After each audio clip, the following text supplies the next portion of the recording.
They think promised this us is a safe, acceptable? This is an quiet outrage. neighborhood. Please, You Perfect can trade lawns, them. perfect smiles, please, perfect let me rules. explain the situation. But behind the gates of Willow Creek, the HOA wasn't protecting the community, it was feeding it.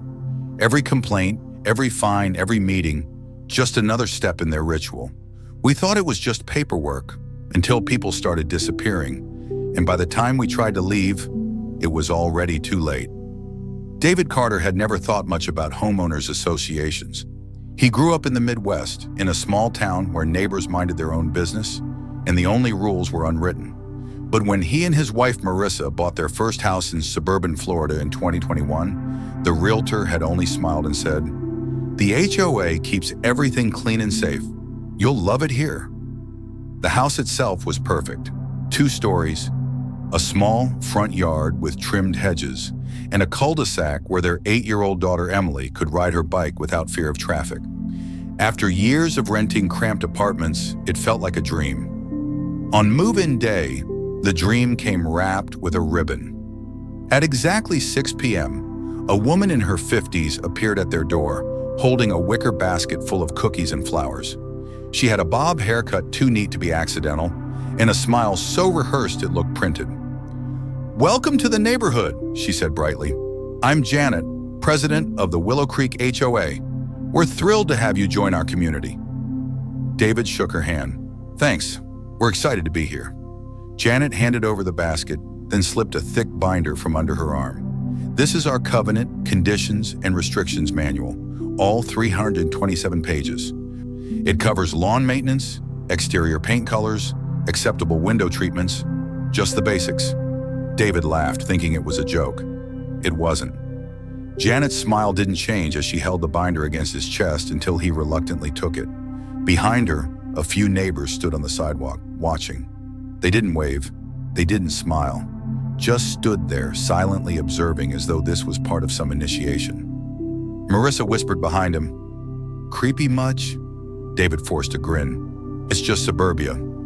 We'll get used to it." That night, while unpacking boxes in the living room, Emily stood at the front window staring into the yard. "Daddy?" she said softly. "Yeah, Em. There's a lady in the garden." David put down the box cutter and walked over. The yard was empty, just the trimmed hedges, the mailbox, and the faint glow of streetlights. "I don't see anyone, sweetie." "She was waving at me," Emily insisted. "She had gray hair. She was standing right there." She pointed at the flower bed where a row of marigolds drooped in the humidity. Marissa exchanged a look with David, the kind of look that said, "New house jitters." "It's just your imagination, honey. You've had a long day." But when David tucked Emily into bed later, he noticed something strange. On her nightstand sat one of the flowers from the welcome basket.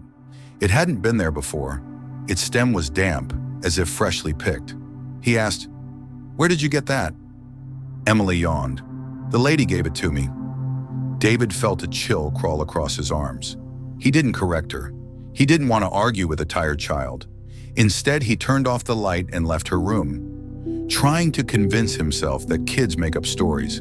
But as he passed the living room window, he caught a glimpse outside.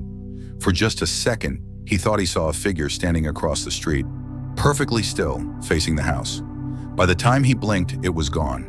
The first letter came 3 days after the move. It was tucked neatly into the mailbox, folded inside an envelope stamped with the Willow Creek HOA logo. David tore it open, expecting a routine welcome notice. Instead, he found a printed violation slip with bold red letters at the top. Notice of non-compliance. Grass height exceeds 3 inches. Fine, $50. David frowned. He had barely finished unpacking boxes, let alone had time for lawn care. The grass was trimmed short by the previous owner. It couldn't have grown more than half an inch in 3 days. "Are you kidding me?" he muttered, handing the letter to Marissa. She read it twice. "That's impossible. We haven't even taken the mower out of the garage." Still, that Saturday, he cut the lawn himself, just in case. The smell of freshly cut grass lingered, but the following Monday, another envelope appeared. Notice of non-compliance. Vehicle parked off-center by 2 inches. Fine, $75. This time, David laughed out loud. 2 inches? Are they measuring with a ruler? But Marissa wasn't amused. "They are serious, David. Look." She pointed to the bottom of the letter. "Further violations may result in escalated fines, legal action, or loss of community privileges." David sighed. "It's intimidation. They want to show who's boss." That evening, while taking the trash out, he caught sight of a man standing across the cul-de-sac. One of the neighbors, a tall guy with salt and pepper hair, pretended to be adjusting his mailbox but kept glancing toward David's driveway. The moment David met his eyes, the man walked quickly inside without a word. By the end of the second week, 3 more letters arrived. One for improper trash receptacle placement, one for non-uniform curtains visible from the street, and another accusing them of leaving children's toys unattended in the yard. Emily's pink scooter was leaned against the porch, untouched. That was the unattended toy. When Marissa confronted Janet about the ridiculous violations, the HOA president smiled as though she'd rehearsed the response 1,000 times. "We have standards here, Mrs. Carter. Standards keep Willow Creek beautiful. If everyone follows the rules, everything stays perfect." "Perfect?" Marissa asked. "You find us for curtain color. Who even decides what's perfect?" Janet's smile never wavered. "The community decides. The rules are voted on unanimously." David noticed the word unanimously, as if dissent didn't exist here. That night, Marissa admitted something that chilled him more than the fines. "Every time I go to the grocery store, one of the neighbors follows me," she said. "At first I thought it was coincidence, but today I saw the same woman in the produce aisle, then in the parking lot, parked right beside me. She didn't even buy anything." David wanted to dismiss it as paranoia, but he couldn't shake the memory of the man by the mailbox or Emily's lady in the garden. Later, while carrying boxes into the garage, David froze. On the inside of the garage door, scrawled in faint chalky letters, were the words, "Follow the rules." He hadn't noticed them before. He didn't know if they'd been there when they moved in, or if someone had been inside the garage since. By the end of the month, David had had enough. The violation letters stacked like unpaid bills on the kitchen counter. Every time the doorbell rang, Emily jumped, convinced it was the lady again. Marissa stopped opening blinds altogether, complaining that she felt eyes on her every time she walked past a window. "Maybe we made a mistake," Marissa admitted one evening. "Maybe we should just sell this place and go."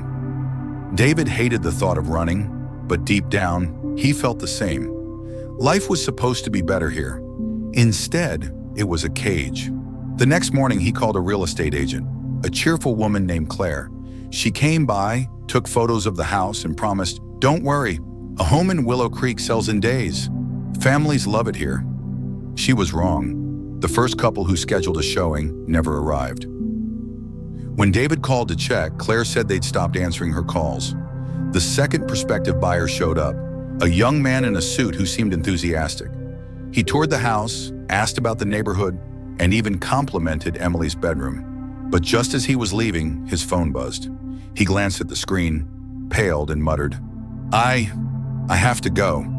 He never returned, and Claire said his number was disconnected. By the fourth failed showing, Marissa was shaking. "This isn't normal. People don't just vanish." That night, Emily crept into their bedroom. Her eyes were wide, her voice barely a whisper. "They don't want us to leave," she said. David pulled her into bed, hugging her tight. "Who doesn't want us to leave, baby?" "The people in the yard." He didn't argue.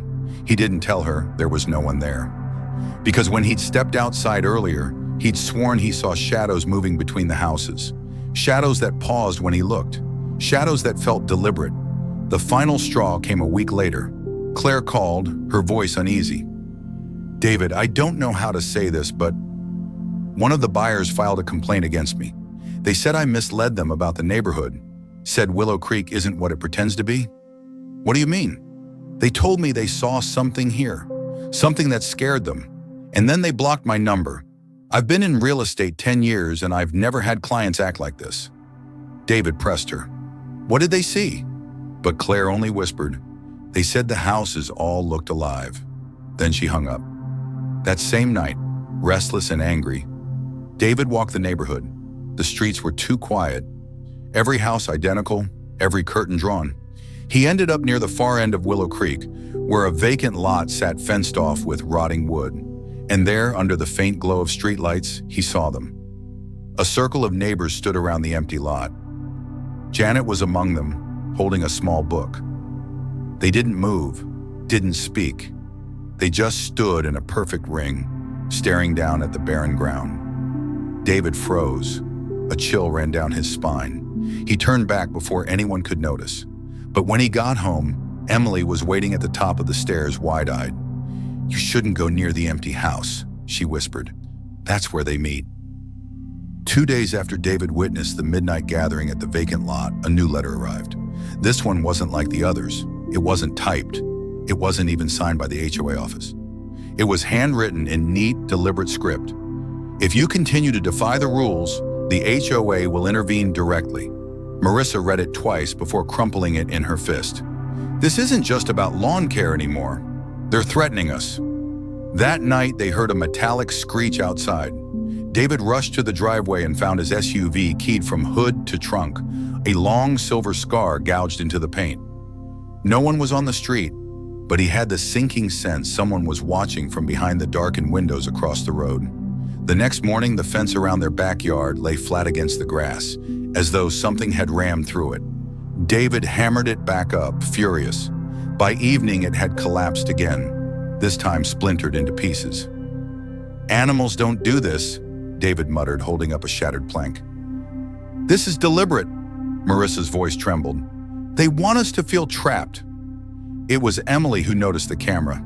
She was chasing her scooter around the yard when she stopped and pointed at the old oak tree. "Daddy, what's that blinking red light?" David squinted. Wedged between the branches was a small black lens, its LED faintly glowing. He yanked it out, wires dangling like veins. Someone had installed a surveillance camera on their property. When he stormed to Janet's house to demand answers, she answered the door as if expecting him. Her smile was the same as always, stretched too wide. Now, Mr. Carter," she said calmly. "The HOA simply ensures compliance. Security is part of our mission. Don't you feel safer knowing we're always watching?" David shoved the camera toward her. "You put this in my tree. That's illegal. If you don't stop this harassment, I'll go to the police." For the first time, Janet's smile faltered. Just a fraction, but enough to reveal something harder underneath.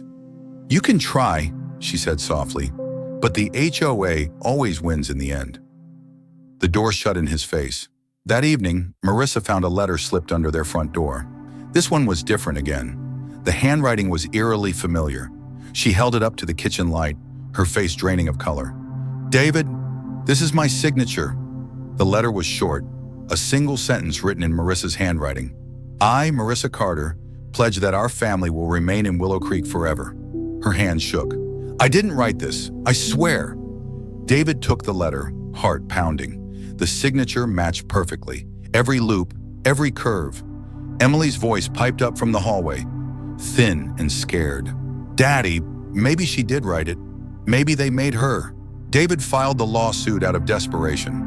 He had spoken to the police, but they brushed him off, telling him HOA disputes are civil matters. An officer even smirked and said, "Good luck fighting them. Nobody ever wins against an HOA." Still, David pressed forward. Harassment, illegal surveillance, vandalism. He had photos, the broken fence planks, and even the forged letter. It had to be enough. The hearing was scheduled in county court 2 weeks later. Marissa didn't want to go, but David insisted. "This is the only way out," he told her. "If we beat them here, we can sell the house. We can leave." On the morning of the trial, the courtroom felt unnaturally cold. Fluorescent lights flickered overhead. Emily stayed with a babysitter while David and Marissa sat at the plaintiff's table, clutching each other's hands. Across the aisle sat Janet and 5 other HOA board members. They were dressed identically in charcoal suits, their postures stiff, their hands folded neatly in their laps. Not one of them blinked as David entered. The judge, a heavy-set man with graying hair, shuffled papers without looking up. When he finally spoke, his voice sounded hollow, as if echoing from somewhere far away. "Case number 22418, Carter versus Willow Creek Homeowners Association." David stood. His voice wavered at first, then steadied. He presented the photographs of the vandalized car, the destroyed fence, the surveillance camera, and finally the letter forged with Marissa's name. "These people have harassed us, invaded our privacy, and made it impossible for us to live safely in our own home," David said firmly. "We're asking for a release from the HOA contract and damages for their actions." The judge barely looked at the evidence before turning to Janet. "Defense?" Janet rose gracefully, clutching the thick HOA covenant book like a holy text. She opened it to a bookmarked page and read aloud. Section 13, subsection C. "All residents of Willow Creek are bound to uphold community standards and may not take legal action against the association without unanimous approval of the board." She closed the book with a snap. "The Carters signed these terms upon moving in. Their claims are invalid." David slammed a hand on the table. "That's insane. You can't write rules that put you above the law." The judge finally looked at him. His eyes were unfocused, pupils dilated. "The HOA establishes the law within its jurisdiction," Marissa whispered. "David, something's wrong with him." The HOA called their witnesses, neighbors from across the street, the man with the salt and pepper hair, a woman who lived 2 doors down. Each took the stand, but when they opened their mouths, David's stomach lurched. Their voices were identical, calm, flat, and inhumanly synchronized. "We have seen the Carters violate community rules. We have witnessed their negligence. We affirm their lack of compliance." Each statement was delivered with the same tone, the same rhythm, as if a single mind spoke through many mouths. David whispered to Marissa, "Do you hear that? They're not even real." When it was his turn to cross-examine, he approached the witness stand, trembling. The man with the salt and pepper hair stared at him, lips curling into a perfect replica of Janet's smile. "Why are you doing this?" David demanded. "What do you want from us?" The man tilted his head. "Compliance, unity, perfection." His voice layered, echoing as if dozens spoke beneath it. David stumbled back. "This is a sham. This isn't justice." The judge banged his gavel. The sound reverberated too loudly, like thunder cracking inside the room. "Enough! The ruling is final." David turned, panicked. "You haven't even—" "The HOA always wins," the judge interrupted, his voice merging seamlessly with Janet's. For one horrifying moment, David could swear their mouths moved in unison. Then the gavel fell again. "Judgment in favor of the Willow Creek Homeowners Association. The plaintiffs are hereby bound to remain residents indefinitely. Any attempt to abandon property will be considered a breach punishable by forfeiture." The courtroom went silent. The board members smiled as one. Janet closed her book and nodded politely at David, as though everything had gone exactly as expected. Marissa clutched his arm, her face pale. "David, what does forfeiture mean?" Janet's smile widened. "It means you belong to us, forever." David hadn't slept the night before the hearing. He kept pacing the living room, muttering opening statements under his breath, rehearsing the evidence like it was a lifeline. For weeks he had gathered photographs, broken boards, repair bills, even the forged notice Marissa supposedly signed. To him it was airtight. "This is it," he whispered to Marissa as they entered the county courthouse. "We show the judge we're free. We can sell the house, move out, and never see these people again." But the moment they stepped into the courtroom, something felt wrong. The air was stale, colder than outside, as though the building itself was refrigerated. The fluorescent lights hummed with a sickly green cast. At the far end, the judge sat slumped behind the bench, his expression unreadable, his skin sallow. Across the aisle, the HOA board members sat in perfect symmetry. 6 of them, including Janet at the center. Every one of them wore the same charcoal gray suit, the same faint, polite smile. They didn't whisper to one another, didn't even fidget. Their eyes never left the Carters. The bailiff called the case. Number 22-418, Carter versus Willow Creek Homeowners Association. David rose shakily. "Yes, Your Honor." The judge's eyes flicked up, but they seemed distant, like glass marbles catching the light. When he spoke, his voice echoed faintly, as though the sound didn't come from his throat at all. "Proceed." David steadied his hands and laid out the evidence. He showed the photos of the vandalized car, the shattered fence, the surveillance camera illegally angled into their yard. He held up the letter forged with Marissa's name. "They've harassed us. They've broken into our property. They've falsified documents. We are asking to be released from the HOA agreement and for damages." For the first time, Janet rose. She carried the HOA covenant book as though it were scripture. Without hesitation, she flipped to a marked section. "Section 13, subsection C," she recited smoothly. "Residents shall not pursue legal action against the association without unanimous approval of the board. Any such attempt is void." She snapped the book shut. "The Carters signed these terms when they moved in. Their claims are invalid." David's jaw dropped. "That's ridiculous. You can't write yourself above the law. This is America. There are limits." The judge finally looked directly at him. For one terrifying moment, David swore the man's pupils dilated, swallowing the iris until his eyes were almost black. "The association defines the limits," the judge intoned. "You agreed when you moved in." Marissa tugged David's sleeve, whispering, "Something's wrong with him." The defense called their witnesses. First came the neighbor from across the street, the salt and pepper-haired man who'd always waved pleasantly when David drove by. He took the stand, swore an oath, then spoke in a voice so flat it made David's skin crawl. "We have observed the Carters. They neglect their responsibilities. They invite disunity." Another neighbor, a middle-aged woman from 2 doors down, followed. Her words were identical. "We have observed the Carters. They neglect their responsibilities. They invite disunity." Her cadence, her intonation, even the pauses were the same as the first witness. One by one, each neighbor repeated the testimony. Their voices were eerily synchronized, as if some hidden conductor guided them. David rose for cross-examination, his throat dry. He approached the salt and pepper-haired man. "Why are you lying? You've seen us maintain our yard. You've seen us fix the fence. Why are you doing this?"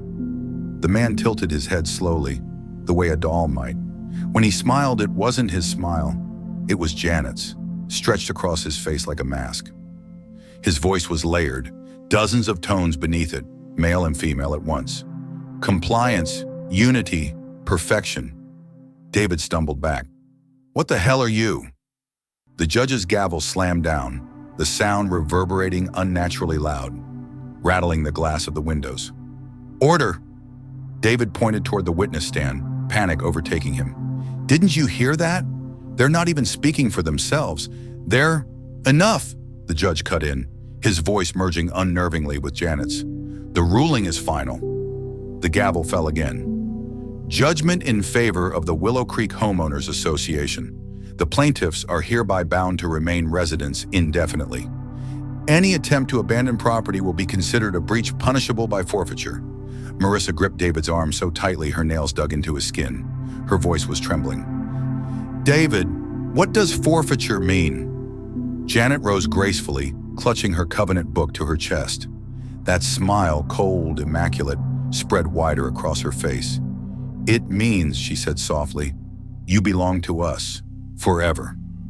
The board members stood in perfect unison. Every one of them turned to the Carters, smiling the same smile, as the courtroom lights flickered violently overhead. The Carters didn't even wait to hear the rest of the ruling. The moment the gavel struck, David grabbed Marissa's hand and yanked her toward the exit. But as they pushed open the heavy courtroom doors, the corridor beyond wasn't the courthouse lobby. It was their street. The Willow Creek subdivision stretched out before them, the familiar rows of houses bathed in the sickly glow of the courthouse fluorescence. Their SUV sat parked at the curb. The neighborhood was silent. Too silent. David blinked, disoriented. "What?" "We were downtown." Marissa's breathing turned ragged. No. They're doing this. Get in the car." They bolted for the SUV. David fumbled with the keys, jammed them into the ignition, and the engine roared to life. Relief surged through him as he threw the gear into drive and slammed the accelerator. The SUV sped down the street, past the manicured lawns, past the cul-de-sacs, past the mailbox they had repainted last summer. He took the main road out of Willow Creek, Oak Bend Drive. But 5 minutes later, when the tires screeched around the corner, David's stomach dropped. There it was again, their house, their street. The same SUV parked at the curb, identical to the one they were driving. Marissa's hand shot to her mouth. "David, we never left." "Impossible." He pushed harder on the gas pedal, sweat running down his temples. The car surged forward, trees and houses blurring past, yet every road curved back, folding them into the same place. Willow Creek was no longer a neighborhood, it was a maze. After the fourth loop, the gas tank needle dipped lower. David's hands trembled on the wheel. "We'll try the service road." "That's not HOA property. That'll break us out." He veered sharply, tires screaming, onto a dirt path that wound into a thicket. Branches scraped against the SUV as they plunged forward. For a moment, hope swelled. There was no way the HOA had jurisdiction here. But when the trees broke, the headlights illuminated pavement again. A row of mailboxes, freshly painted. Their mailboxes. The SUV screeched to a stop. Marissa was sobbing now. "It's not a neighborhood anymore. It's a cage." David slammed the steering wheel, roaring, "No, there's a way out!" That's when the lights began to flicker. Not just in the SUV, but in the street lamps lining the block. They buzzed and stuttered, plunging the cul-de-sac in rhythmic darkness. And in every blink of shadow, the neighbors appeared. First one figure, then another, stepping from their porches in eerie synchronization. Their faces were lit pale under the intermittent glow, smiles carved into their expressions like masks. They moved without sound, advancing slowly, deliberately, surrounding the SUV. Marissa screamed, locking her door. David threw the car into reverse, tires squealing, but as the headlights swept the street behind them, the road was lined with more neighbors, rows upon rows, every resident of Willow Creek. Children, retirees, young couples, all wearing the same smile. And at the center, Janet. She didn't move with the others. She simply stood in the middle of the street, her covenant book clasped against her chest, her head tilted slightly as though she pitied them. The SUV skidded to a stop inches away from her. David's hands shook as he gripped the wheel. "Move!" he hissed. "Get out of the way!" Janet leaned forward slowly, her smile never faltering, her lips barely moving as she spoke, yet her voice filled the SUV as if whispered directly into their ears. "There is no way." The car's engine sputtered violently, dashboard lights blinking. Then silence. Dead. David slammed the key, twisting it over and over, but the ignition wouldn't catch. The SUV had gone completely lifeless, every electronic drained at once.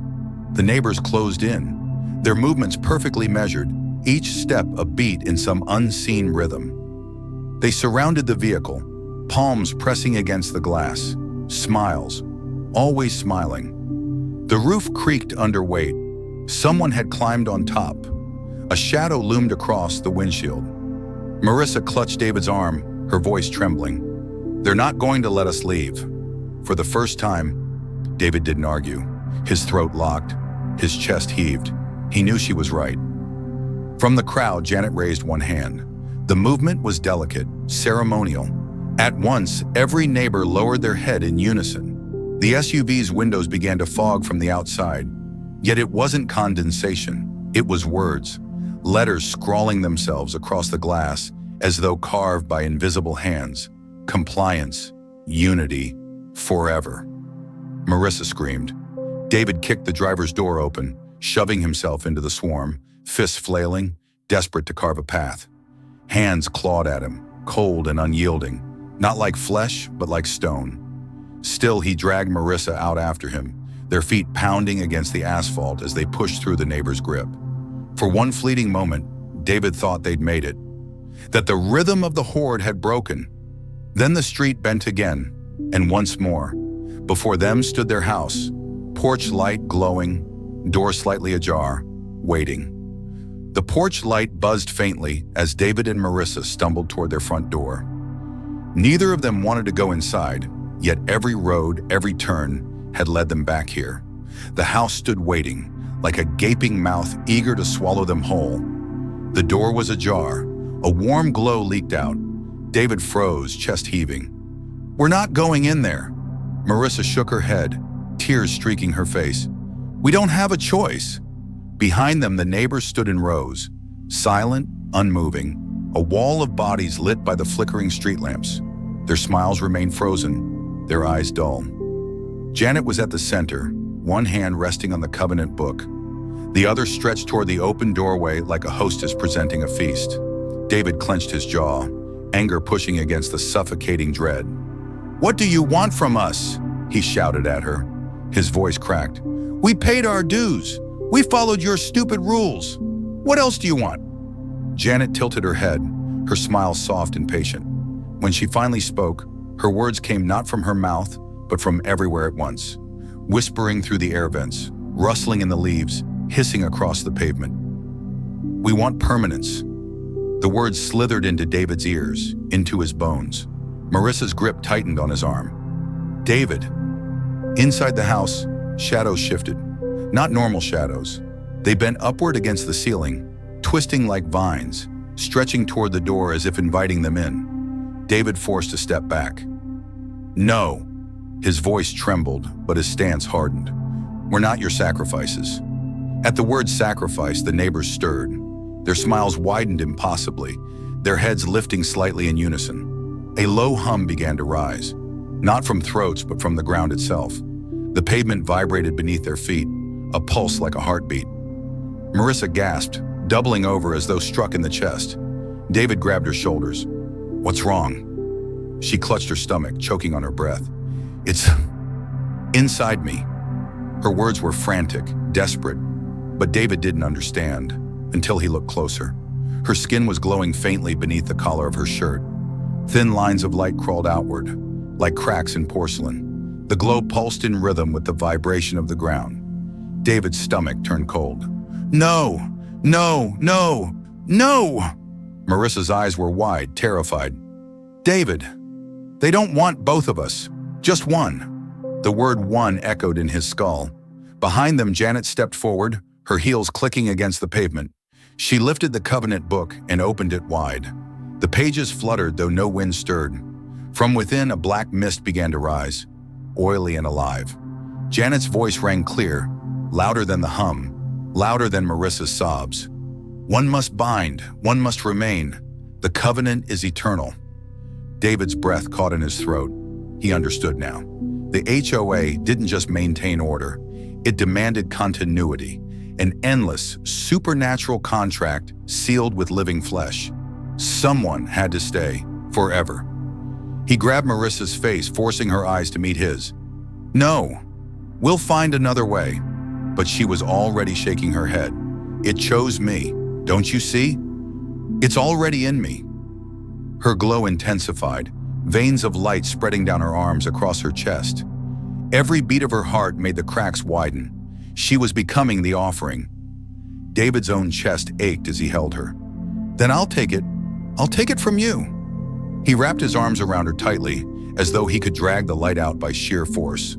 His own skin burned, seared where it touched hers, but he refused to let go. Janet's calm voice cut through the chaos.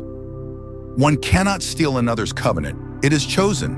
Marissa sobbed, pressing her forehead to his. "I'm sorry, you have to live. Please, get out when it lets you. Tell someone. Burn this place down." The ground shook harder.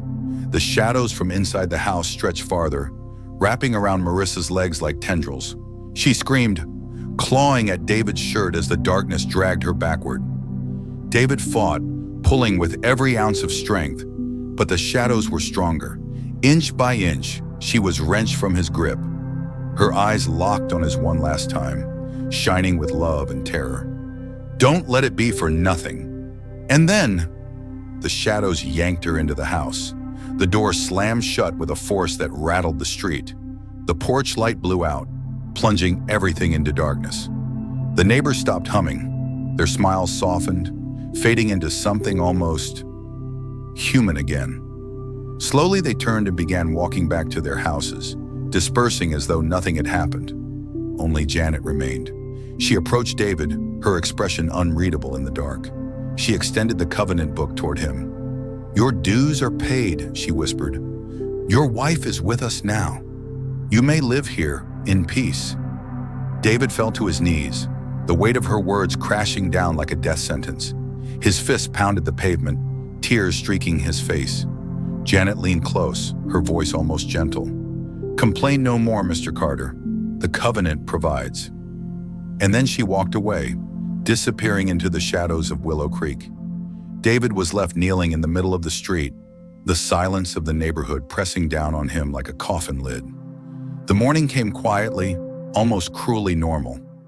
Birds chirped, sprinklers hissed across perfectly trimmed lawns. Somewhere down the block, a garage door opened and a neighbor waved at David like nothing had happened. David stood on his porch, hollow-eyed, staring at the door that had swallowed Marissa whole. He hadn't slept, couldn't.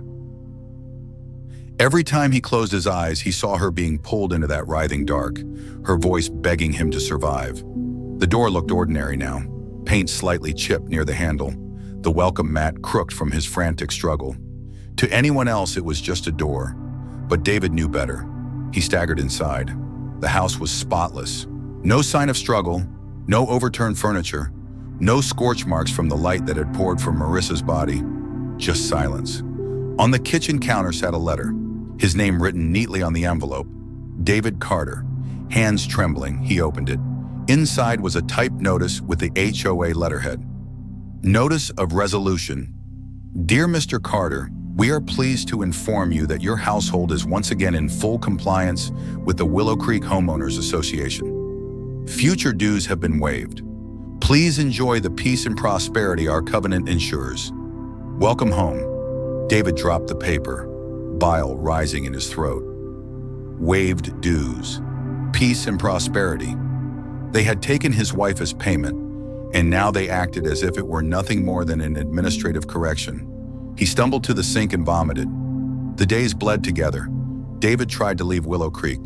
He packed his car, drove to the highway, but the roads curved endlessly back into the subdivision. Every turn, every exit, it always brought him home. He tried to warn others, called his brother, his old co-workers, even the police, but the calls never connected. The phones rang and rang, then clicked into silence. Emails bounced back undeliverable. It was as though he'd been erased from everywhere but here. And the neighbors, they treated him differently now. They greeted him with an odd reverence, heads tilting slightly, eyes lingering too long, as if he carried some of Marissa's glow inside him. One evening, Janet appeared on his porch again, her knock sharp and polite. David opened the door, rage simmering beneath his exhaustion. "What do you want?" She smiled, the same patient smile as always. "To check on you. Adjustments are never easy, but you're one of us now, truly." His fist clenched. "You murdered her." "No," Janet said softly. "She became part of something greater. Your sacrifice keeps this community whole, keeps it safe." He spat at her feet. She didn't flinch. Instead, she leaned closer, her perfume cloying, her voice silk over glass. "You'll find that time dulls grief. You'll find yourself grateful." David slammed the door in her face, but the words followed him into sleep, curling through his mind like smoke. Weeks passed. The world beyond Willow Creek became a half-remembered dream. His memories of Marissa, too, began to blur. He tried to recall the sound of her laugh, the warmth of her hand in his, but each day it slipped further away, as though the covenant itself was erasing her from him. One night, David woke to the sound of footsteps in the hall. He grabbed a kitchen knife, heart hammering. The footsteps were soft, deliberate. They stopped outside the bedroom door. "David!" His breath caught. The voice was hers, Marissa's. He yanked the door open. The hall was empty, but the knife slipped from his hand when he saw it, the faintest glow pulsing through the floorboards, spreading like veins across the house. And somewhere deep beneath the foundation, he heard her whisper again. Not pleading this time, not begging to be saved, but welcoming. "Stay." The next morning, David found himself sitting at the HOA's long oak table. Janet at one end, the board members lined neatly along the sides. The covenant book rested before him. His hands were folded calmly. His voice was steady. "What do you need me to do?" Janet smiled warmly, and outside the lawns of Willow Creek gleamed under the sun, perfect and eternal.